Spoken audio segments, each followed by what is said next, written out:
So I'm going on scripted. That's a good start, isn't it? I'm going in on scripted to this video, and that's a little bit daunting because it's about a very important topic. Um, but the answer is changeable. The answer is malleable, and I'll probably touch on it with multiple videos, not just today, but at different points as well. The topic is worthlessness. Have you ever felt worthless?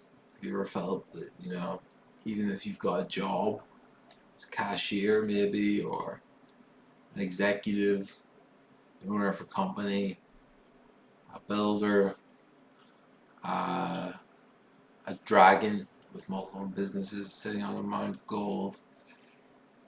I think in somebody's land, in someone's terrain, you're doing wrong by doing that.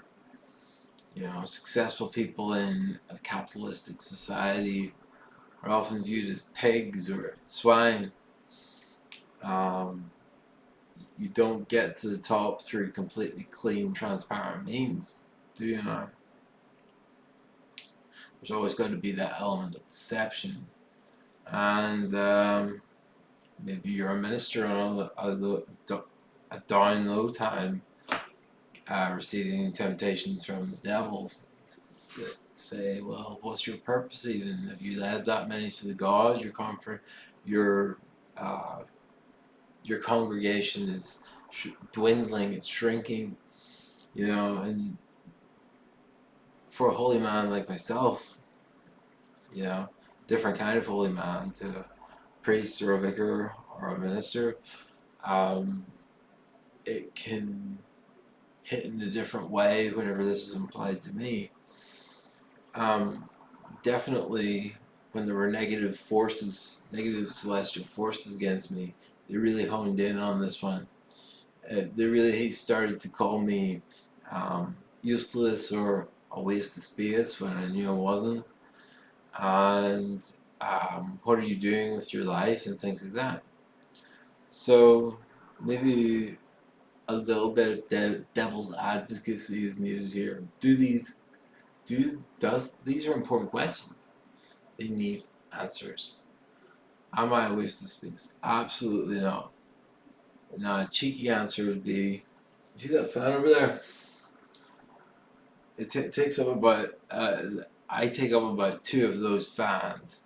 That's how big I am, right?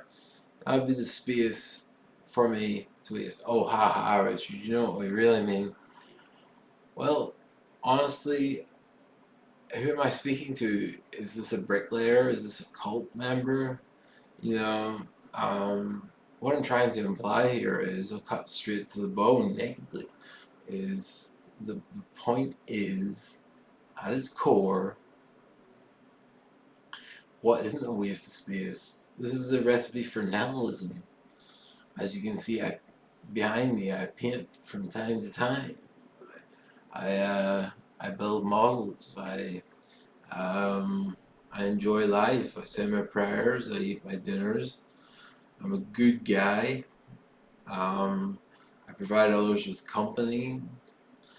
I handle situations pretty well that test me pretty hard. I find that although I have mental illness to a substantial degree, that I'm able to keep on plowing through it.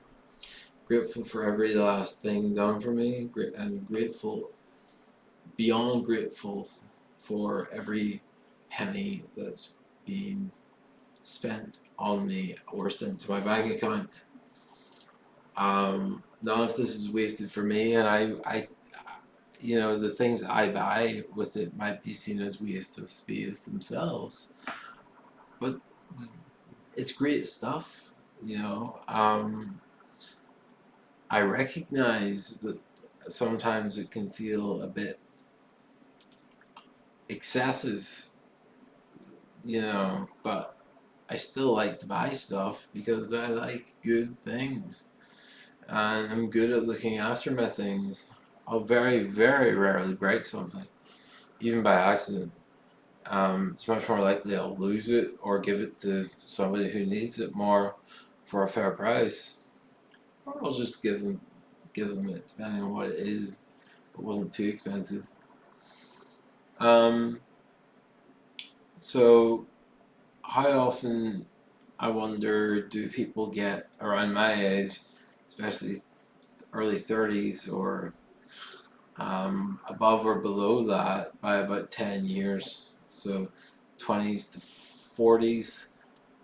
All he does is just sit in his room and ABC. Well, he's in his room, and that's none of your business what he does after that.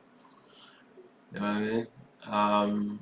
It would be your business if he was being a negative influence, if he'd taken someone you'd known hostage, then you should have an interest in what goes on in his room. Nothing less. Nothing less than that.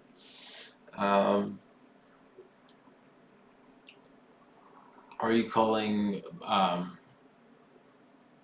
holy man like Buddha waste of space? Because he got pretty fat towards the end of his life, didn't he? Pretty fat and fulfilled.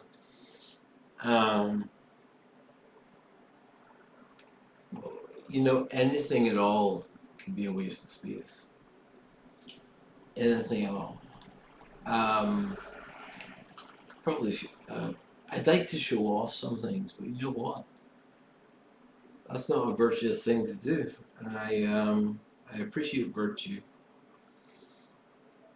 No, I'm a holy man that teaches appreciation of life, full-on gentleness and practicality, and sense and sensibility, and the striving towards what anyone would call a normal life.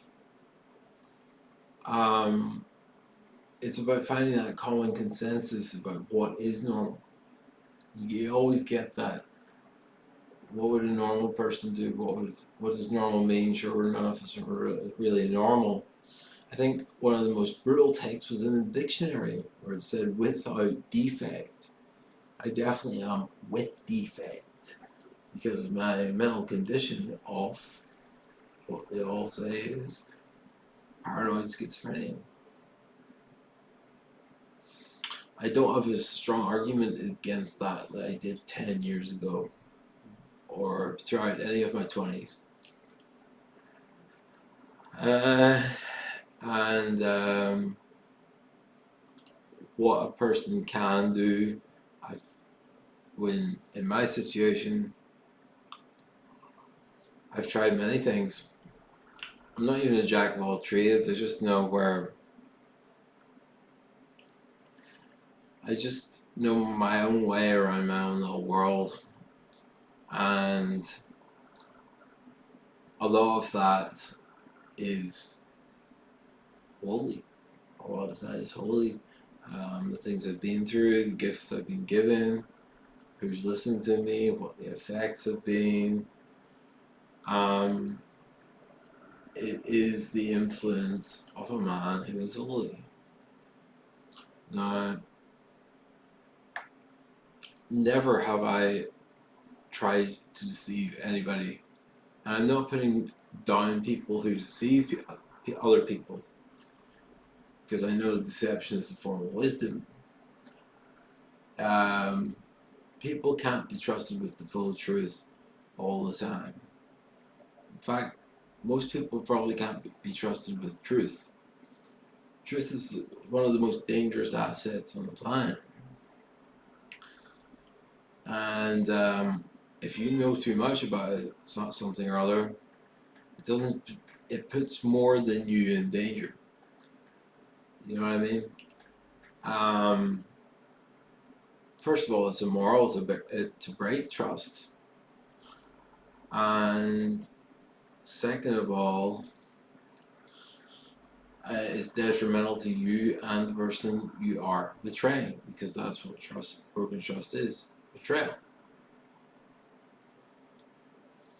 You have to be very specific with a person, because virtually anybody can be trusted to do ... Exactly, because we all do something repetitively. Oh, he can be trusted to always use the black bin instead of the blue bin, things like that.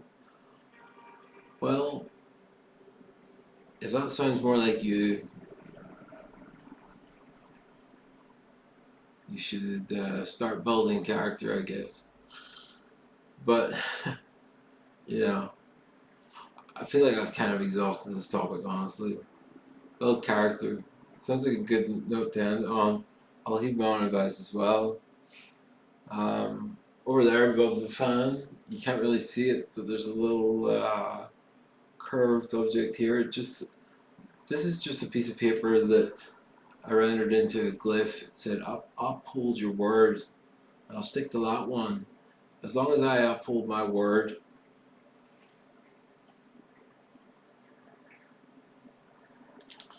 then what should it matter to anybody else? People are just going to view anybody else wrongly if they want to. You know?